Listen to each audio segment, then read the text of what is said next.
ఈ సంవత్సరము అందరము కలిసి ఒక నిర్ణయం తీసుకుందాం అనుకున్నాం. ఏమిటంటే కేవలం వాక్యం వినడం కాదు, కానీ దానిలోని ప్రత్యక్ష జ్ఞానము అర్థము చేసుకోవాలని. కేవలము ఆదికాండం నుంచి ప్రకటన వరకు బైబిల్ కంప్లీట్ చేయడం మాత్రమే కాదు, కానీ దానిలో పరిశుద్ధాత్మ యొక్క ప్రేరేపణతో రాసిన ప్రతి వచనం యొక్క ప్రత్యక్ష జ్ఞానము మనకు రావాలి అని. ఆమేన్. ఇంకా ఎవరైనా నిర్ణయం తీసుకోకపోతే పరిశుద్ధాత్మ యొక్క సహాయము తీసుకోండి. పౌలు ఒక సంఘంతో మాట్లాడుతూ అంటాడు, ఈ పాటికి మీరు బోధకులై ఉండాల్సిన సమయం ఇది. ఇన్ని సంవత్సరాల నుంచి మీరు క్రైస్తవులై ఉన్నారు, ఇన్ని రోజుల నుంచి మీరు వాక్యం చదువుతున్నారు, ఇన్ని ఆరాధనలు అటెండ్ అయ్యారు. ఈ పాటికి ఎక్కడ ఉండాలంటే మీరు ఇతరులకు బోధించే స్థాయిలో ఉండాలి, కానీ ఇంకా వాక్యము వినే స్థాయిలో, పాలు తాగే స్థాయిలో ఉన్నారు అంటున్నాడు. కానీ ఈ సంవత్సరము మీరు ఆ విధంగా ఉండరు, కానీ బోధకులంగా మారుదురుగాక. ఆమేన్. సో ప్రతి ఒక్కరూ ఇక్కడ నిల్చొని బోధించాల్సిన అవసరం లేదు. మీ కుటుంబంలో, మీ యొక్క ఉద్యోగ చేసే స్థలములో, ఎక్కడైనా దేవుని కొరకు ఒక సాక్షిగా నిలబడి ఎవరైనా ప్రశ్నించినప్పుడు ధైర్యంగా వాక్యము వివరించి బోధించే స్థితిలో మీరు ఉందురుగాక. ఆమేన్.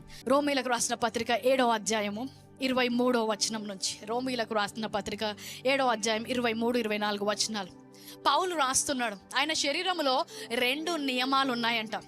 వేరొక నియమము నా అవయంలో ఉన్నట్టు నాకు కనబడుచున్నది, అది నా మనస్సునందును ధర్మశాస్త్రంతో పోరాడుచు నా అవయంలో ఉన్న పాప విషయం నన్ను చేరపట్టి లోబరుచున్నది. అయ్యో, నేనెంత దౌర్భాగ్యుడను! ఇట్టి మరణంనకు లోనగు శరీరము నుండి నన్ను ఎవడు విడిపించును?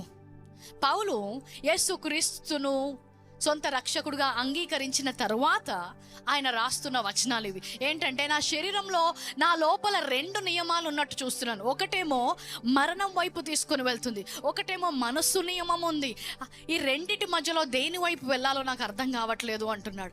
ఈ శరీరాన్ని జయించగలిగి ఆ నియమము పైన నేను ఎలాగ నడవాలో నాకు అర్థం కావట్లేదు అంటూ దాని కంటిన్యూయేషన్లో రోమీలకు రాసిన పత్రిక 8వ అధ్యాయం రాస్తున్నాడు. సమయం లేదు కాబట్టి let's go to Romans chapter 8. రోమీలకు రాసిన పత్రిక 8వ అధ్యాయము ఆరంభించి 2వ వచనంకు వచ్చినప్పుడు అప్పుడు దాని యొక్క జవాబు ఆయన చెప్తున్నాడు. ఏంటి? క్రీస్తు యేసునందు జీవమిచ్చు ఆత్మ యొక్క నియమము పాప మరణముల నియమము నుండి నన్ను విడిపించెను. సో ఈ పాప మరణముల నియమం నుండి నన్ను ఎవరు విడిపించగలరు అన్న ప్రశ్నకి 8వ అధ్యాయంలో ఆయన ఆన్సర్ చెప్తూ ఇంకొక నియమం ఉంది, ఆత్మలో ఒక నియమం ఉంది. ఈ నియమము పాపము మరణము నియమం నుంచి నన్ను విడిపించును అంటున్నాడు. ఇది ఇంకేమంటున్నాడంటే, ఎట్లనగా ధర్మశాస్త్రము దేనిని చేయజాలకపోయానో దానిని దేవుడు చేసెను. అంటే ధర్మశాస్త్ర కాలము నుంచి పాపమును జయించడానికి, మరణమును జయించడానికి శారీరకంగా ఎన్నో ప్రయత్నాలు చేశారు, ఎన్నో క్రియల ద్వారా అక్కడ జయము చూడడానికి ప్రయత్నించారు. కానీ పౌలుకి ఇక్కడ జవాబు దొరికింది. క్రీస్తునందు జీవమిచ్చు ఆత్మ నియమం ఉంది అంట. క్రీస్తు వచ్చే వరకు కూడా ఈ ఆత్మ నియమము కానీ, ఈ ఆత్మ గురించి కానీ ఎవరికి తెలీదు.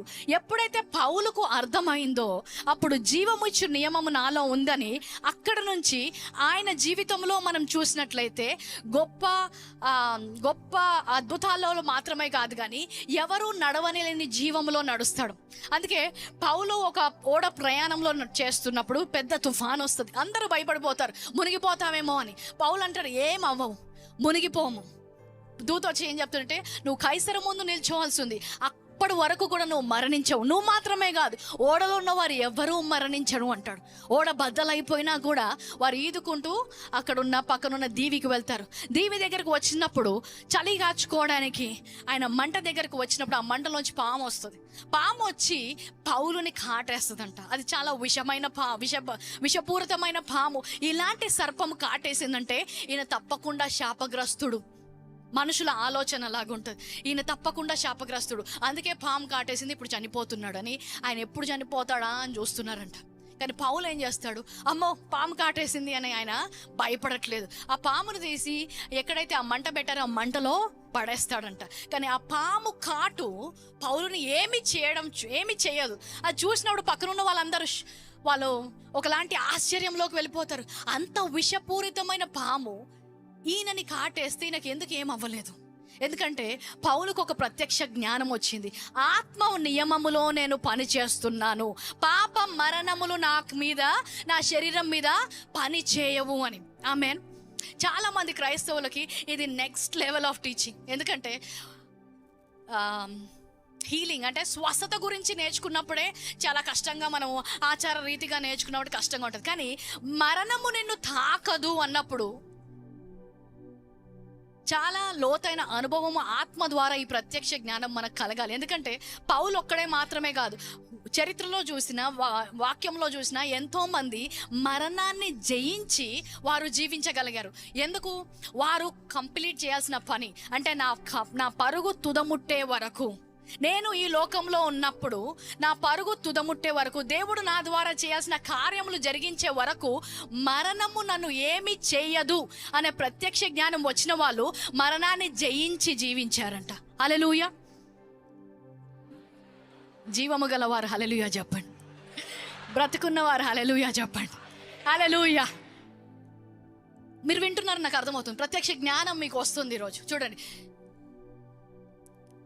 చాలాసార్లు ఈ ఉదాహరణ కూడా చెప్పాను. జాన్ జీ లేక్ అనే వ్యక్తి, ఆయన ప్లేగ్ వస్తున్న సమయంలో వెళ్ళి అక్కడ ఉన్న వైరస్ని ఆయన చేతిలో పట్టుకొని, అందరినీ చంపే ఈ విషపూరితమైన జీవి వారిని చంపొచ్చు, కానీ ఆ విషపూరితమైన జీవి నన్ను తాకినప్పుడు నాలోని జీవము ఆ విషానికంటే గొప్పది, ఆ మరణానికంటే గొప్పది అని అందరి ముందు కనిపించేలాగా ఆయన వారికి ప్రత్యక్షంగా చూపించాడు.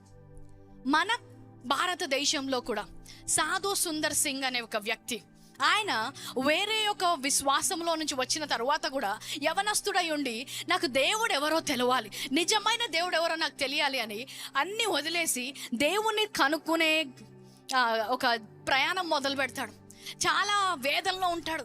ఎన్ని మతాలు ఉన్నాయి, ఎన్ని దేవుళ్ళు ఉన్నారు, అసలు నిజమైన దేవుడు ఎవరు, నా లైఫ్ ఏంటి, నేను మరణించాక ఏమవుతాను, నాకు అన్ని ప్రశ్నలకు జవాబు కావాలని ఒక్కొక్కసారి ఆయన విసిగి చెంది ట్రైన్ ట్రాక్ మీద కూడా పడుకునేవారు. నేను చనిపోయినా పర్లేదు కానీ ఈ జీవితం నాకు వద్దు, నాకు నిజమైన దేవుడు తెలుసుకున్న జీవితమే నాకు కావాలి అని.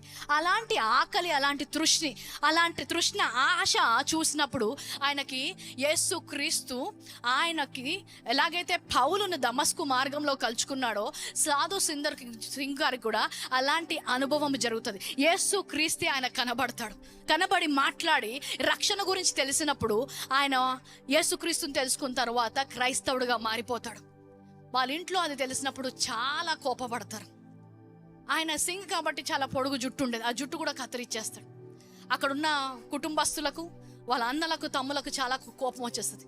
ఇలాంటి పని ఎందుకు చేసావు, మా పరువు తీసేసావు, అన్నీ మానేసి మా కుటుంబ పరువు కాపాడడానికైనా వచ్చి ఇంట్లో కూర్చోమంటే ఆయన అంటాడు, నేను నిజమైన దేవుణ్ణి తెలుసుకున్నాను, నేను నిజమైన దేవుని కొరకు జీవిస్తాను అని. వాళ్ళ కుటుంబస్తులకు చాలా కోపం వచ్చి వీడు మాట వినేటట్లు లేడని చెప్పి సొంత కుటుంబస్తులే ఆయన తినే ఆహారంలో విషము కలిపి పెడతారు ఆయనకి. ఈయన మరణించాలి, వీడు బ్రతుకుంటే మనకి కేవలము అవమానం తప్ప ఏమీ లేదని. కానీ అలాంటి విషపూరితమైన ఆహారము తిన్న తర్వాత కూడా దేవుని యొక్క కృప ద్వారా ఆయన మరణించడు కానీ జీవించి దేవుని కొరకు గొప్ప సాక్షిగా నిలబెడతాడు. అది ఒక్కసారి మాత్రం కాదు, ఎన్నోసార్లు ఆయన జీవితంలో, ఆయన జీవిత చరిత్ర చదివితే మీకు తెలుస్తుంది. ఎన్నోసార్లు ఎంతోమంది ఆయనకు విషం పెట్టి చంపడానికి చూశాడు కానీ ఆ విషము ఎలాంటి ప్రభావము ఆయన శరీరంపై చూపలేదంట. ఒకసారి అయితే ఆయనకు పెట్టిన ఆహారమే ఇంకా కొంతమంది తింటారు, వాళ్ళందరూ కూడా అనారోగ్యం గురవుతారు. కానీ సాధు సుందర్ సింగ్ గారికి మాత్రం తన శరీరంలో ఎలాంటి అనారోగ్యము రాదు. అందరూ ఆశ్చర్యపోతారు ఏంటిది అని. నిజంగా ప్రత్యక్ష జ్ఞానము తెలిసిన వారు, జీవ మరణములకు పైన ఆత్మ నియమము క్రీస్తులో ఉన్న వారికి ఇవ్వబడింది అన్నవారు, వారికి ఉన్న ప్రత్యక్ష జ్ఞానం ద్వారా వచ్చే విశ్వాసం ఏంటో తెలుసా? అందరూ రోడ్ యాక్సిడెంట్స్లో చనిపోవచ్చు, కానీ నేను యాక్సిడెంట్లో చనిపోను. దేవుడు నా కొరకు నిర్ణయించిన ప్రతి రోజు కూడా ఆయన కార్యములు వివరించుకుంటూ నేను జీవించదును కానీ మరణించరు అని విశ్వాసముతో పలుకుతారు. ఈరోజు ఈ ప్రత్యక్ష జ్ఞానం వస్తుండగా యేసు నామములో మీరు మరణ పరక మీద అనారోగ్యముతో మధ్యలో చనిపోరు కానీ దేవుని యొక్క కార్యములకు సాక్షిగా ఉండి దీర్ఘాయుషుతో జీవించుదురుగాక. ఆమేన్. మీ తల్లిదండ్రుల కంటే ఎక్కువ ఆయుష్, ఎక్కువ సంవత్సరాలు మీరు బ్రతుకుదురుగాక. ఎందుకు? మీకు ఆ ప్రత్యక్ష జ్ఞానము వచ్చింది కాబట్టి. ప్రత్యక్ష జ్ఞానం వచ్చిన వారు అలాంటి గొప్ప కార్యాల్లో నడిచారు. హెబ్రీయులకు రాసిన పత్రిక 11:38 చూసినట్లయితే అక్కడ రాస్తాడు, కొంతమంది రంపములతో కోసారు, కొంతమంది మేక చర్మంలతో, యానిమల్స్ స్కిన్లో వాళ్ళని పెట్టారంట. యోహాను, దేవుడి శిష్యుడు యోహాను, అందరినీ కూడా హతసాక్షులయ్యారు. యోహాను ఆయనను చంపాలనుకున్నప్పుడు వారు ఏం చేసినా ఆయన మరణించాడు. రంపంలతో కోసినా మరణించాడు, మసలుతున్న వేడి నూనెలో పడినా కూడా ఆయన శరీరానికి ఏమీ కాకుండా అలాగే బయటకు వస్తాడు. ఏం చేయలేక పద్మాసు అనే దీవిలో పడేస్తారంట. నువ్వు ఏం చేస్తావు, ఇక ఇక్కడే చనిపో అని. కానీ అలాంటి సమయంలో కూడా దేవుని యొక్క ప్రత్యక్ష జ్ఞానము ఆయనకి ఇవ్వబడింది. ఆయన జీవితంలో ఆయన చేయాల్సిన కార్యం ఇంకా ఉందంట. ఏంటి? ప్రకటన గ్రంథములో ముందున్న రాబో సంగతులు సంఘానికి ఆయన రాయాలి. అది రాసేంత వరకు వారు ఎలాంటి శ్రమలు పెట్టినా కూడా యోహాను మరణించడు. ఆత్మ నియమం ఒకటి నీలో ఉంది. అందరూ చెప్పండి, నాలో ఆత్మ నియమము ఉంది అని. ఆ నియమము ఎవరికి ఉందంట? యేసు క్రీస్తులో ఉన్నవారికి. యేసు క్రీస్తులో ఎంతమంది ఉన్నారు? ఈరోజు క్రీస్తులో ఉన్నవారికి మీకు జీవాన్ని ఇచ్చాడు. ఆయన జీవాన్ని ఇచ్చాడంట. యేసు క్రీస్తుని కూడా ఎంతోమంది చంపడానికి చూశాడు, కానీ ఆయన ఏమన్నాడు? నేను నా ప్రాణాన్ని నేను పెడతాను, ఎవరు కూడా తీయలేరు అని. ఆయనను వెంబడించే వారిగా మనకు కూడా అలాంటి అవకాశం ఉంది.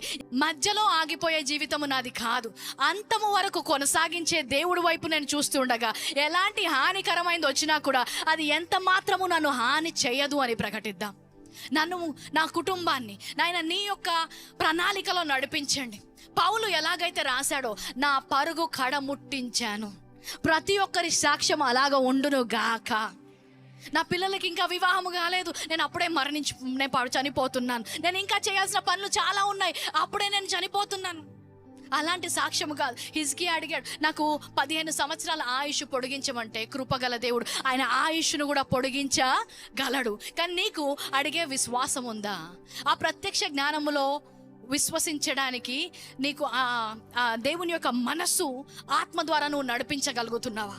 ఈరోజు వాక్యం వింటుండగా, దేవా ఈ వాక్యము నిజమైతే రోమా 8:2 ద్వారా ఎంతోమంది సేవకులను నాయన, వారు ఎన్ని శ్రమల నుంచి వెళ్ళినా, ఎలాంటి అనారోగ్యం వచ్చినా, ఎలాంటి పరిస్థితుల్లోంచి వెళ్ళినా కూడా వారి పరుగు కడముట్టించే వరకు, వారి జీవితంలో వారు చేయాల్సిన ప్రతి పని ముగించే వరకు మరణము వారిని ఏమీ చేయలేకపోయింది.